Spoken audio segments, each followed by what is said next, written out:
The X Zone Radio Show with Rob McConnell is largely an opinion talk show.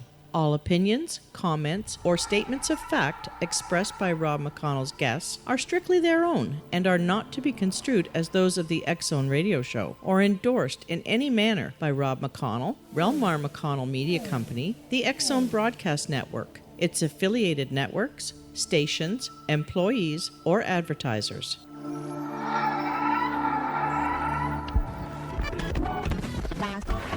All Hit Radio.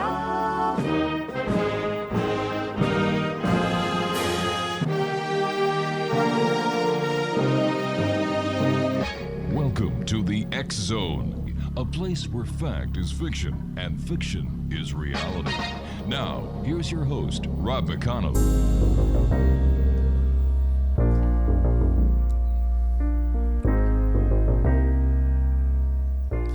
And good evening, one and all. This is the X Zone. I am Rob McConnell. We're coming to you from our broadcast center and studios in Crystal Beach, Ontario, Canada. If you'd like to send us an email, xzone@xzoneradiotv.com, on all social media sites, X Zone Radio TV. And to find out about the programming we have available for you 24/7, 365 on the X Zone Broadcast Network, visit www.xzbn.net.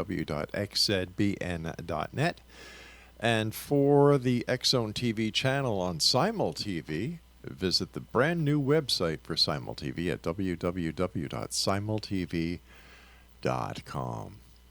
My guest this hour is a gentleman I had the pleasure of interviewing many years ago. His name is Keith Anthony Blanchard, and he is the author of the new book, Homecoming, Crossing the Bridge to the Soul. Now, this is his sixth book.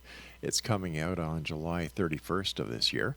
And he is a man who is claimed to have developed intense alien visitation and communication that has profoundly affected his life and his view of the world. Keith Anthony Blanchard was born in 1963 in Louisiana and had a typical middle-class Catholic upbringing. In his early teens, he often entertained himself by pondering the big questions about God and the universe. Now, little did he know that the day would come when those questions would form the spiritual foundation upon which he would build the rest of his life. In his late 20s, Keith went through a crisis that stripped him of everything that he held dear and left him with no choice but to turn inward for answers. This he did, but the peace and stability he so wanted still eluded him.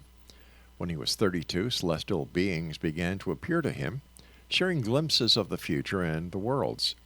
Now, not only did they enlighten and guide him, they instructed him to pass their message on to others so that they too could learn a higher way of living.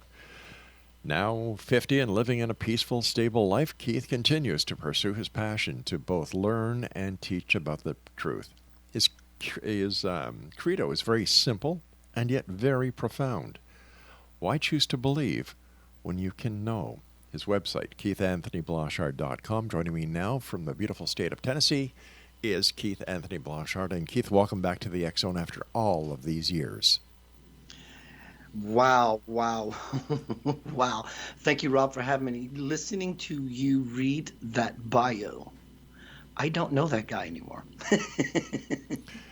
I don't. It's me, but I graduated, or to use the word, into this new space, this new way of being. Mm-hmm. But as I just simply launched myself back to that time, it's almost a blur. Really? Yeah. And I remember the powerful lesson inherent in all of it. 10-year relationship went belly up. Ooh. No joke. I was 14, 15 years old and seriously wanted to be a Catholic priest. Mm-hmm. If you knew me, you would find that funny. But the girl came along, being a rock guitar player. I was in a rock band. That's what I do as a profession. Right. God went in the closet. Catholicism went in the closet. And when I got that knock on the head / heart, I had to go back to the closet. And things begin to rearrange themselves. And so I find myself here now as a spiritual teacher. Being an author and a musician full-time is what I truly love. And what I love mostly in this moment is hanging out with you. You and I have a lot in common, as you were just talking. I wanted to be an Anglican minister at the age of 14. I, too, played in a rock and roll band for a number of years. So it seems that you and I share the same path to a certain extent, my friend. What instrument did you play? I played rhythm guitar, and going back to the 60s, well, I played folk music in Montreal. I played at the Yellow Door. I played at the Maidenhead. I played at the Cock and Bull. I played with Gordon Lightfoot. Oh, dig that. Yeah, yeah. Sundown, you better take care. Hey, that's it. Let's forget the All right. paranormal stuff. Let's just get to music. No, and you know, in my later years, I had the opportunity of working with B.J. Thomas. I've worked with Peter Noon, Dig it. Brighton Rock, April Wine, you know, and the list goes on. April Wine? Yeah. Oh my God. Nature of the Beast. One of my, actually, Heart of Faster's really cool as well.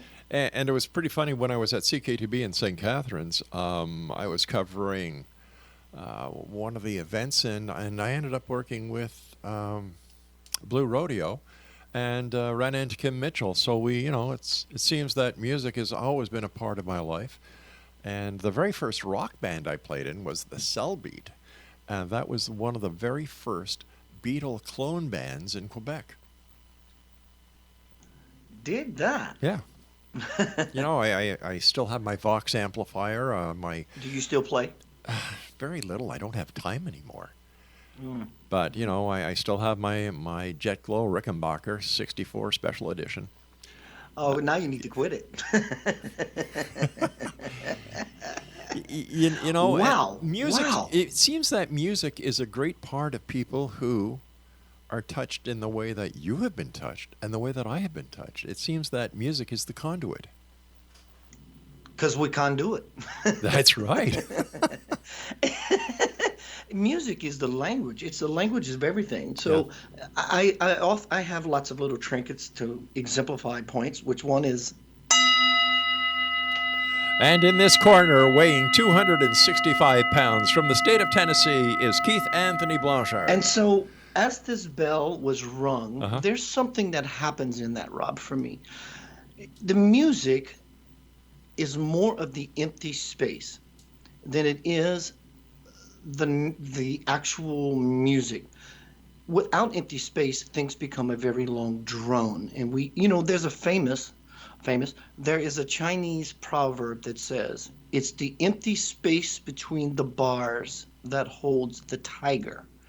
So in this truth, possibility, we get to glean, see from another perspective, because obviously we would lean into the idea, what's the bars that hold the tiger in the cage? Well, actually, it's True. not. You spread the bars apart, the tiger can effortlessly just move right through.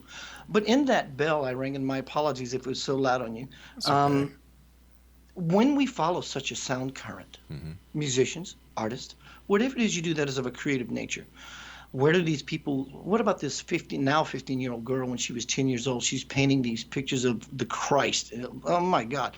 And so I think people who are in the creative side of the brain naturally are able to follow that note. Are you struck like the soul's tines that bring us to a space so far inside that all things seriously truly are just possible? I agree with you, my friend. I think John Lennon said it best, when he and McCartney wrote, "All you need is love. There's nothing you can do that can't be done. There's nothing you can sing that can't be sung." Yeah, right. He was just laying down the tracks. And I think if we look over time, musicians were the catalyst of each and every new age that has been done. Look what happened in the 60s. Peace, make love, not war. Woodstock, you had thousands upon thousands upon thousands of people in Woodstock, New York. And Rob, wasn't there a virus or some sort of pandemic happening at the time, and this actually took place anyway? I really can't remember that far back. Yeah. But, Well, let me ask you this: were you at Woodstock? no, I wasn't. When Woodstock, I was born in '52, so what am I, 68 now? And that was Woodstock, I think it was about 10 or 11. That Woodstock was what, 65? I think it was the summer of 67? 67? Okay. I'm not sure. So even at that's a guess. 67, what was I, 15? And I can remember I was on the train to Baltimore, Maryland from Montreal to see my aunt and uncle with my mom and younger brother when Woodstock was going on. And it's funny you mentioned Woodstock. I have one of the original posters from Woodstock autographed by a whole bunch of people. I've got a panoramic photo of Woodstock and one of the original tickets to Woodstock framed in my office here in the studios. Wow. Yeah. So that in and of itself would make your office a shrine. It also makes me very old, my friend. Right. I'm having a blast. Thank you, sir. Well, this is what life is about. Yeah. A friend of mine in Montreal said, "You know what, Rob? You're here for a good time, not for a long time." Ooh. Inherent to that, and Yeah. that is everything. That's powerful. It is, and Gus Ackerman is his name, and a very kind soul. And the people that you meet in your life, whether it's like you and I here on the telephone, whether it's we meet in person, whether it's on an internet chat platform, each and every person that you meet and greet brings something very special to your life. And I think that it's through people like yourself who have the ability to bring this to the attention of your readers and those that you play music for. They make the difference. They say, hey, wait a minute, this guy's onto something. Stay tuned, Keith. You and I have to take our first break. Exo Nation. Keith Anthony Blanchard is our special guest. His website is keithanthonyblanchard.com. And we're going to be talking about his new book, Homecoming, Crossing the Bridge to the Soul. I'm Rob McConnell. This is the X Zone, a place where people dare to believe and dare to be heard. It's a place where fact is fiction and fiction is reality. And both of us will be back on the other side of this break. Don't go away.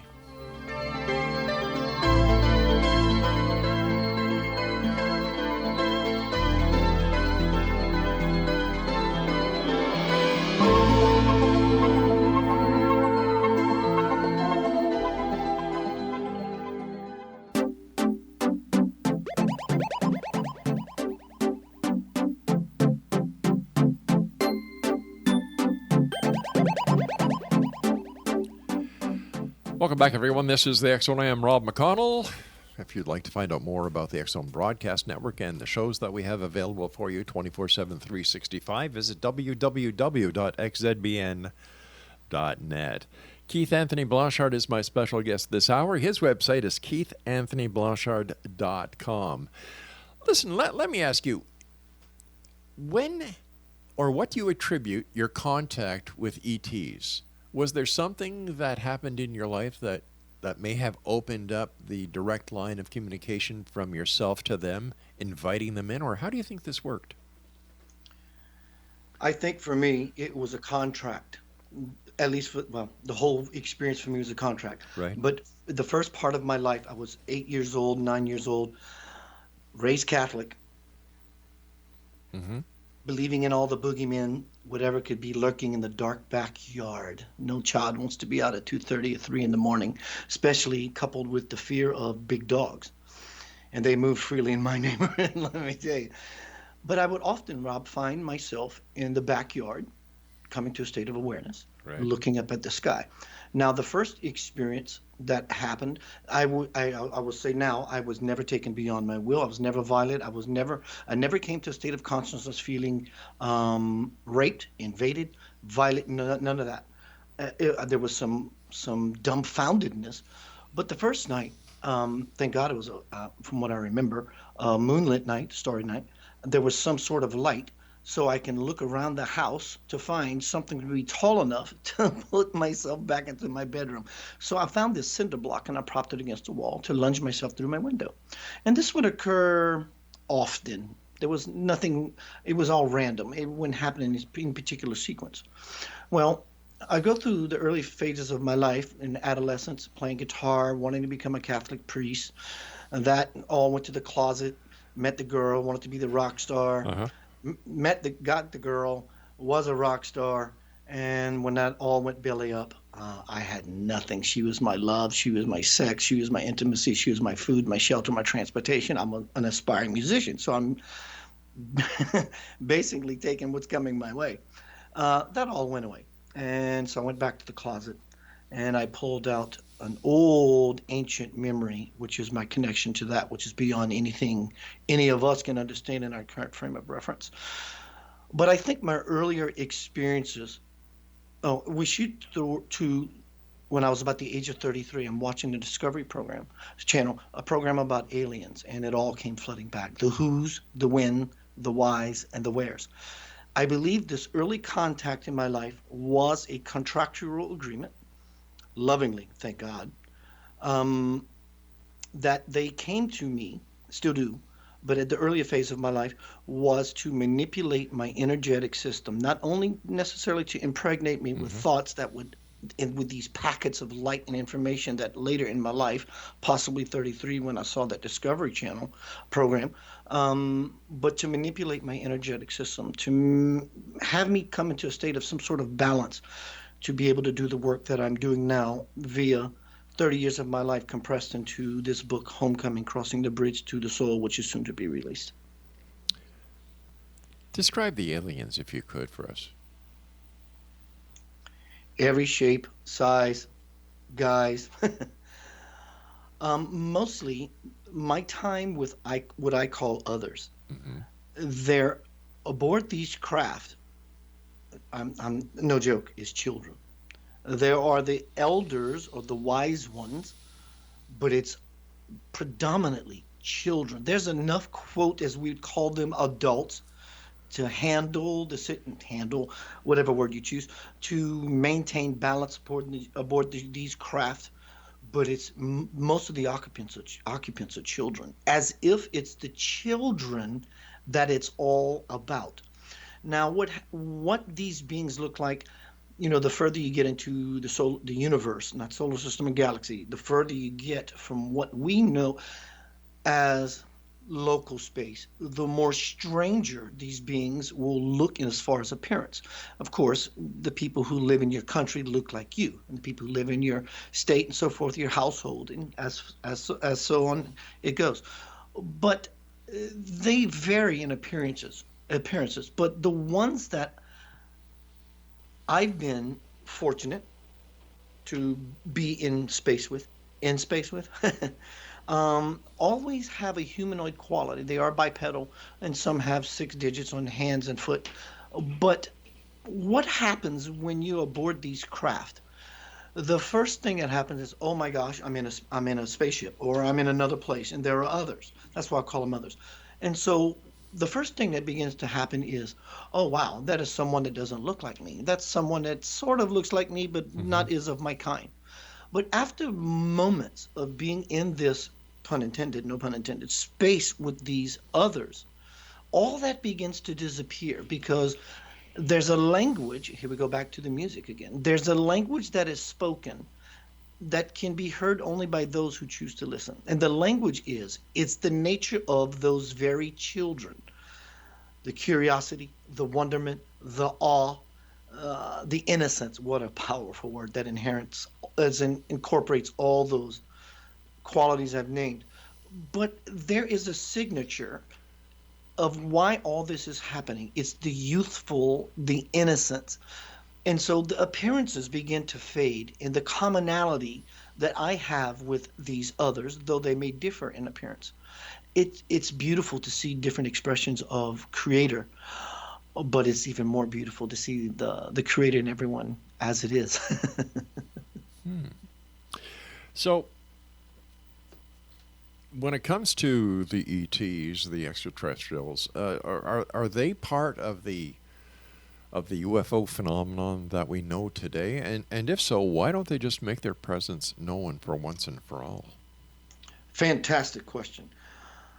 They are here. They do make their presence known. And not only do the ETs and craft make their presence known, most people get so caught up in the UFO hoopla phenomena that they never take the time to ask themselves the question, who is actually piloting that craft? They are interested in the hardware. I'm interested in the software. Sure. But if we look to, let's say, YouTube or anywhere that you can find such videos, there is an experience that once I'm using this as an example because you will say, I've seen many of those. When we look at the dome over the, what is it, the place in the Jerusalem, the dome, the rock? Temple of the Mount? Temple of the Mount. You see this thing come down. Some of my friends are actually the ones who are responsible for this video existing. And so when you see this orb of light come down, this is not a craft. This is not a ship. This is a sentient conscious being that comes down and hovers over this particular sacred site, and then it shoots back up like lightning into this craft. Because when you look to the sky, or at least when the video looks to the sky, you see all these red lights glowing as if there's some sort of large mother ship. So they definitely are here. And what was the second part of your question, Rob? I said, why don't they just make themselves known? Because they can't. Why? Because they can't. Because they can't. They cannot flout universal law because their level of intelligence tells them that they cannot. Because they know that in doing so, the very growth of their very own civilization will begin to move backwards. That's not their agenda.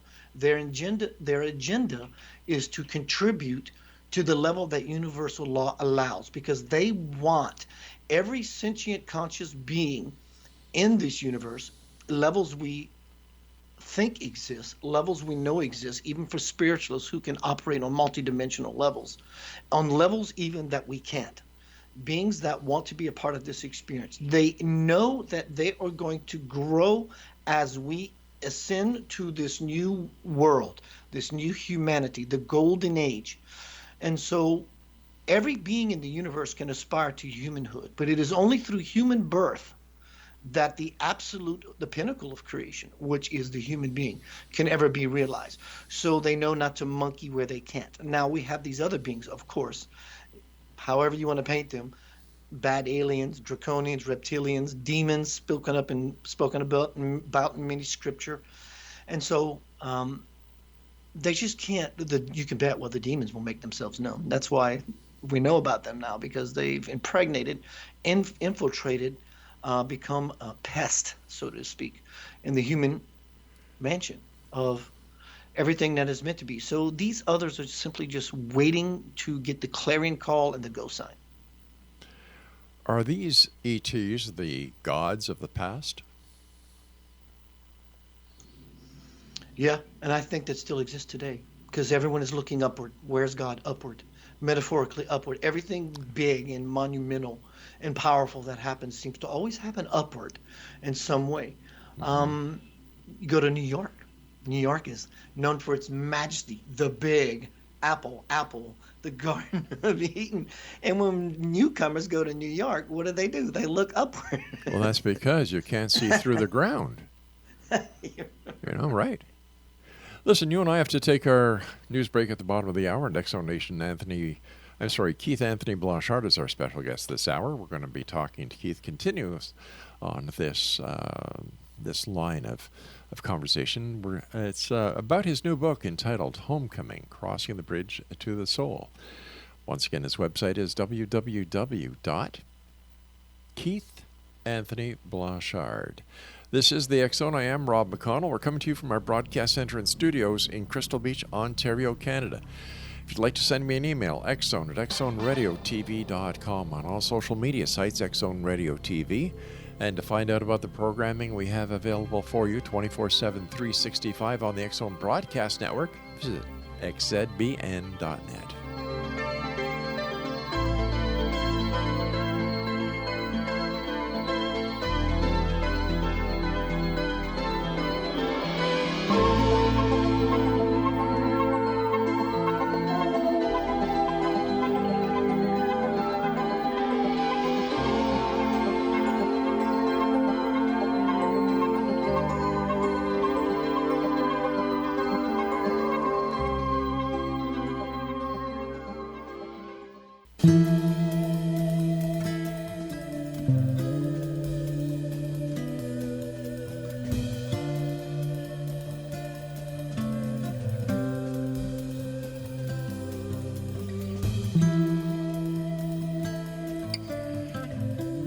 And welcome back, one and all. This is the X Zone. I am Rob McConnell. xzone@xzoneradiotv.com is my email address. And my guest this hour is Keith Anthony Blanchard, and his website is keithanthonyblanchard.com. All right, let's take this one step up.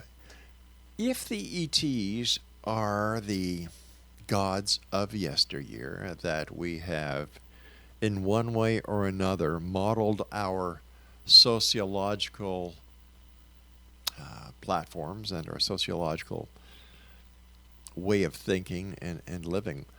Why are we such a violent society? Now, I understand that there's the universal clause where they cannot interfere with us. But why wouldn't they have done a better job of teaching us instead of having this world that we live in today that is in total turmoil? Phenomenal, Rob. Phenomenal. It's the same law. They can't skirt the same law. This is the same law. There's no way around it. They understand the law of free will. They understand the law of allowance. So why did they do such a bad job? Well, we are made up of like between 7 and 9 different races from wherever around the galaxy, RNA, DNA coding. And so basically, they birthed us and kicked us out of the nest and said, good luck. Now, we look to the Anunnaki story, which does not paint such a good picture. You had a good bro and a bad bro. Yeah. And these two bros had a father who was a king, and da-da-da. And so the agenda was to make us a slave race. And so little did they realize in the creation of making this race with the intentions of being a slave race, it backfired because through these two brothers, or whatever the story is, whether it's metaphorical or real, the divine intent was seated in that moment because we went through all the knuckleheaded nonsense, which was to be the slave race, to come to this place that we call 2020. In fact, today's date is June 18th, 2020. We find ourselves present in this spot to become the manifestation of the prophecy of heaven on earth. And so that's why we are being supported by these others, but they still cannot tread on the sacred ground until it's time, until they're given the go sign. So what is that time going to look like? The time is it's coming. Everyone is tired of the nonsense. People are waking up. The time is going to come when it becomes 51% of the human collective consciousness shifting to the level of saying, please appear. Until then, it cannot happen. Why not? They won't do it. They just simply won't do it. But they know the law. If they did, every law has a little bit of leeway.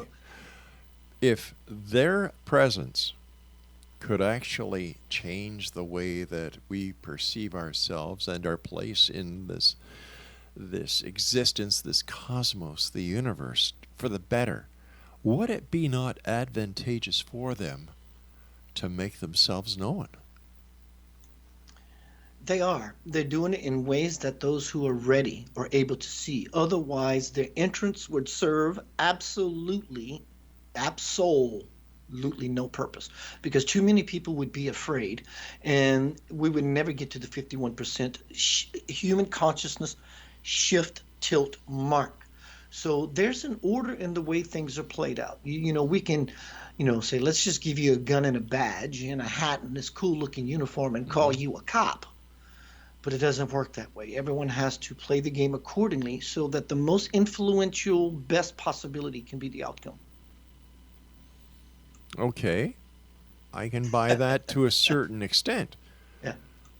But I'm a father, you're a father. Our children are our creation. We will do whatever we need to do in order to try our very best to have our children become law-abiding citizens, fruitful members of society, people who do good for other people. And when we see them straying, we do everything we can to get them back on track.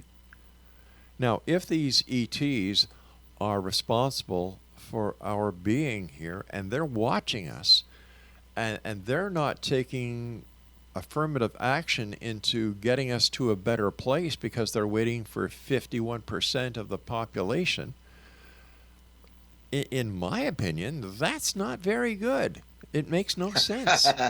Yeah. So why don't they just, or why don't they just do it? Or is it because 51% of the world's population, in my opinion, will never agree on anything? I totally understand it, and totally. And that's a pretty phenomenal point, Rob. Actually, I'm somewhat befuddled, but what I would like to offer as my counter to that, not counter, but actually support, is Your opinion, because sure, you know what it's all about. You've met these people. yes. You know, you've I got would I inside would say information, and you know your credo is why choose to believe when you can know. sure. So what we have happening is karmic. Karma has to play itself out. Otherwise, if God would if God would the absolution or whatever anyone wants to deem this thing, Right. this beautiful infinite possibility, everything plays out accordingly. If the spirit itself would flout the laws that holds everything into place, if the spirit would do that itself, everything in the universe would completely collapse. That being said, karma has to play itself out like a flower being blossomed. We don't just put the seeds in the ground and check the soil every day, because that would disturb the germinating cycle just to hurry up the process. Sure. But also, if God is omnipresent, present in all places at all Uh-huh. times, even in that victimhood situation where the woman was attacked by someone with a knife by her car when she came out of the grocery store. Right. If spirit is present in all places, why doesn't spirit just step in and stop it? But here's the paradox. If you had a God realized man standing in the proximity of this event, he would stop it. So it's all about perspective. So what is it? Is it a this or is it the that? That's the point. It's not the this nor is it the that. It's the other thing. It's from the level of being the observer that creates one to have the capacity to see the truth. Now, what is the truth? No one can tell you anyone what the truth is, because the truth is not something that can use simple English words to put in a way to help one understand. It's very, very tough. It sounds like I'm being vague, but it's not. It's really tough to describe someone, Rob, the feeling you had being that guitarist in a band, right? And But playing at those gigs. sure, And I understand the logic behind this, but right, right. let's use your example of the seed in the ground. Now, as a gardener and as a farmer, people who are growing crops or growing fruit, vegetables, they know that in order to make something better, stronger, more fruitier, more resilient, they know how to grow it. They know what chemicals to add to the ground. They know how to prune the trees in a certain way, or uh, you know, how to take two branches to create a new fruit. They do this. So why can't the aliens or the creators do the same thing for those that they have created? Point taken, and that's very beautifully said. So let's call these people that you described, these gardeners, these good farmers. That's exactly what these extraterrestrials and ultra celestials, ultra terrestrials, the angelic kingdom, Yeah. are doing. They are good farmers. They are planting good seeds in the consciousness of people who are able to receive it, and even those who aren't. And they know how to till the ground, and they know how to water the plant so that a full human potential blossom begins to happen. So that's exactly what they're doing. They're doing just that. They are very good farmers, and they're bringing us to a level of fruition so we can become that new tree of life. But it's taken them thousands and thousands and thousands of years. What, Yeah, you know, like yeah. to me, that doesn't sound like they're very good farmers. Maybe they should change their Yeah. fertilizer. Maybe they should. I don't know. But when I see all the trouble in the world, all the illness in the world, all the poverty, people without water, people who are suffering horrific diseases. Man, you know, like I said, as a father, I go out of my way. I would do anything possible, not only for my kids, but for people in general, to make Hurts my their heart. you know. So I understand the Prime Directive. Don't get me wrong. I used to watch Star Trek. However, there comes a time when they must step in, or else they are not who many people believe they are. Sure. And I know that they would definitely do exactly just that. They will step in. If a nuclear warhead is fired off, they will step in and disarm it Well, let's hope we never immediately. find out. Keith, Exactly. stand by. We've got to take our final break. Exonation. Keith Anthony Blanchard is our special guest. He's the author of Homecoming, Crossing the Bridge to the Soul. And we'll be back as we wrap up this hour here in the X Zone from our broadcast center and studios in Crystal Beach, Ontario, Canada. I'm Rob McConnell. Don't go away.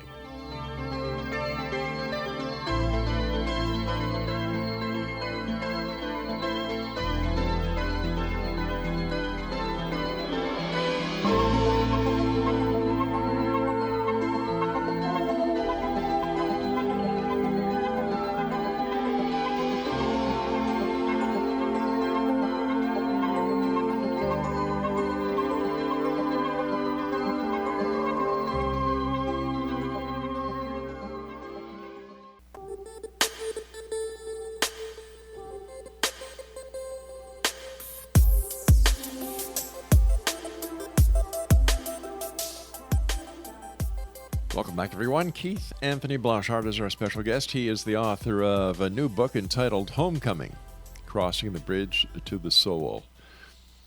You know, we've heard stories from different alien abductees, Betty and Barney Hill, Travis Walton, and the list continues.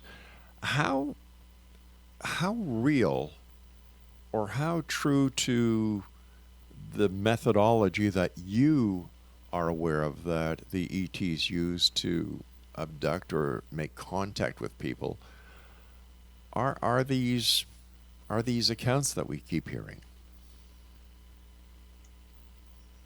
They're all true. They're all true in some way or another. Because whether they're true to anybody else, they're definitely absolutely true to the person who makes said claim.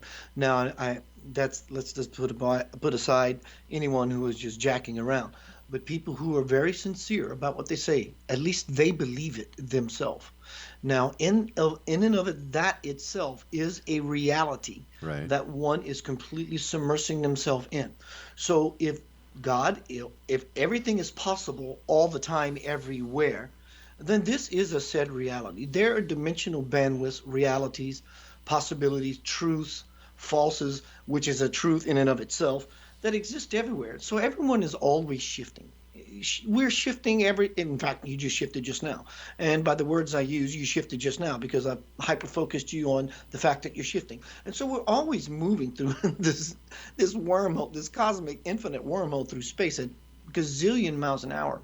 I think they're very true, Rob. I think they are very true. The Travis Walton story, they're very true. People are truly being taken beyond their will. Now, whether this is part governmental, deep state, or black this and black that, or whether it's simply from an extraterrestrial or otherworldly phenomena, I believe they're all happening, and it's all coming out. And we're living in this time where the veil is not only thinning, I think the door is completely cracked wide open. Yeah. And through that crack is coming the light, and the light is the truth.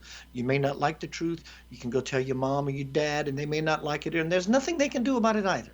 And so my suggestion would be for everyone to simply find themselves as that observer I mentioned earlier, which is the one who has the ability to be so cognizant, so aware of oneself, that you can simply pull back far enough esoterically and watch the movie as it unfolds in front of you. In fact, that's not only the best place, really the only choice you got. But what happens if all these people who claim to be having contact are just having self-imposed delusions that there is no contact and that this is their way of escaping the reality of the world that they just don't want to face exist, that they're looking for somebody or something to save them that isn't there? Totally. That sounds true across the board. I mean, people would think of someone in a certain spiritual, new age, whatever movement, deem them crazy. It doesn't mean that myself or anyone who is a UFO contactee or believer, that their reality is truly their reality. And, we would call some people like that delusional, to use Right. your word. But, you know, I'm sure some, even my closest friends, might follow a lot of my work, but there's some level of some ground they don't dare tread or walk on. Keith is a cool guy and he has some pretty cool things to say and yada, yada, yada. But this seems just so freaking far out. But that would be said, that would be true across the board. That would hold true for religion or for any cult, and for any culture, for that, in that manner, because we all think in pods, we all think in groups. We're secular, we follow our own certain tribe, and everything beyond my tribe is not real, as to why I'm only hanging out with these people. Why did you say cult? Well, because people often think of the word cult meaning demonic and devil and crazy and something that's just so taboo. I'm going to be in trouble if I even entertain the idea or hang out with said person because they're my friend and I just like that person, but I can't. Cult is not that. Cult is culture. Your religious upbringing, the place you live, your neighborhood, it's all cult. That's the derivative of the word cult. Culture. It's basically following one particular thought process or one mental model, a way of doing said thing or said So things. you're That's saying culture. birds of a feather flock together. Completely. You might see some geese hanging out with some mallards Yeah, every sure. once in a while, but So what is their objective? What is their final objective? What is it that they plan to do? you meaning the others? Yeah. The ETs. The good others or the bad others? Let me address both. The bad others, it's obvious. It's taking place. Look out and about. You see it. It's happening. Those people, those beings are not human. You may say, well, they're not human, because human implies that I have humanity at my utmost interest. In fact, I'm a person of service. I love humanity and I pray, hope to become the embodiment of heaven on earth myself. So those beings, though it may look like a human guise, I'm not saying they're cloaking themselves from their reptilian or dronian nature. By nature, they are not human, because they're not moving in accordance and to the goal of a beautiful, unified, peaceful humanity. So they do occupy the earth space. Now, some of them have the ability to cloak themselves. We've seen all the videos on YouTube with certain people in royalty and this and that with the slanted eyes. Most of it is probably hogwash. Oh, But now if you're only- talking about David Icke. Yeah, absolutely. Yeah. But even in general, even if, let's say, there was 1 million videos on YouTube with the slanted-eyed, what's her name, the twerk young lady. It doesn't matter. But Keith, it doesn't matter who it come is. on. But I if know there's for a only fact. I know one- for a fact how easily it is to manipulate any video. Sure. I do it for But a if there's living. only one, if there's only one out of the million, Yeah. then it's true.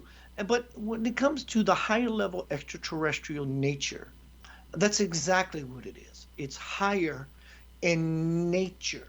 And they understand the higher nature, which is the law of unconditional love, acceptance, and allowance. I allow everything to be exactly as it is. So I have no need to change it, force it, mold it, manipulate it to be anything other than it is, because I see it as a beautiful unfoldment. So are you? So let me understand this, because we're running out of time really fast. So are you saying that they love us so much that they will let us go hungry, they will let us be disease infested, they will let us kill each other in war? I wouldn't necessarily use the word love. They know the law, and the law is unconditional love of acceptance, allowance, and appreciation, and to know when it's time to step into your space. When it comes to war, famine, all they can do is plant seeds. That's simply all they can do. Let's not hang this on the ET's shoulders. Let's go back to the Creator itself. How could you, Mr. or Mrs. Creator, with all your power and everything that you can do by simply just winking an eyelash in your eye, But that's to if you change all this? that's if you believe that that's how it happened. Right. And that would apply I hear a little bit of Catholicism coming into this conversation. Yeah. Yeah. Well, there is a source from which everything is generated. So instead of hanging it on the extraterrestrial shoulders, let's go back to the source itself. Why did you do such a bad job? But if the ETs are the source, why are they then not doing what a source would do and improve the conditions or improve the model for which they created? Sure, but if the ETs, what is the source of the ETs? The ETs are just those gardeners.